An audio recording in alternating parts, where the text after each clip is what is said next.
ભાજપની સરકાર બનશે તો મુસ્લિમ ધારાસભ્યોની વિધાનસભામાંથી ફેંકી દઈશું, શિવેન્દુના નિવેદન પર હોબાળો। પશ્ચિમ બંગાળમાં 2026માં વિધાનસભાની ચૂંટણીનું આયોજન થવાનું છે, જેને લઈને તમામ પાર્ટીઓએ અત્યારથી જ પોતાની તૈયારી શરૂ કરી દીધી છે। આ દરમિયાન બંગાળમાં ભાજપ નેતા શુવેન્દુ અધિકારી દ્વારા એક વિવાદાસ્પદ નિવેદન આપવામાં આવ્યું છે, જેના કારણે રાજકારણ ગરમાયું છે। શુવેન્દુ અધિકારીએ કહ્યું કે ભાજપની સરકાર બનતા તમામ મુસ્લિમ ધારાસભ્યોને ઉપાડીને ગૃહમાંથી બહાર ફેંકી દઈશું। શુવેન્દુના નિવેદન બાદ ટીએમસીએ તેની આકરી ટીકા કરી છે। પૂર્વ ભાજપ પ્રદેશ અધ્યક્ષ શુવેન્દુ અધિકારીને 17 ફેબ્રુઆરીએ વિધાનસભામાંથી નિષ્કાસિત કરી દેવામાં આવ્યા હતા। બાદમાં તેમને સંપૂર્ણ બજેટ સત્રમાંથી જ નિષ્કાસિત કરી દેવાયા હતા।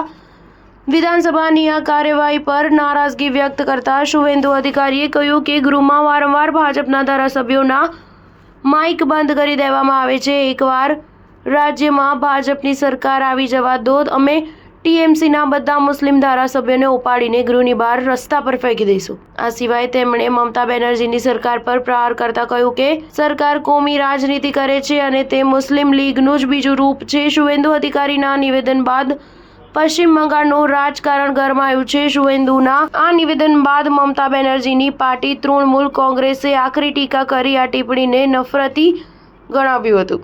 આ સિવાય ટીએમસીએ શુવેન્દુ અધિકારીની માનસિક સ્થિતિ પર પણ પ્રશ્નો ઊભા કર્યા છે। નોંધનીય છે કે ભાજપ દ્વારા કોઈ પ્રતિક્રિયા સામે આવી નથી। સ્ટાર ન્યૂઝ 7 હંમેશા સચ્ચાઈની સાથે।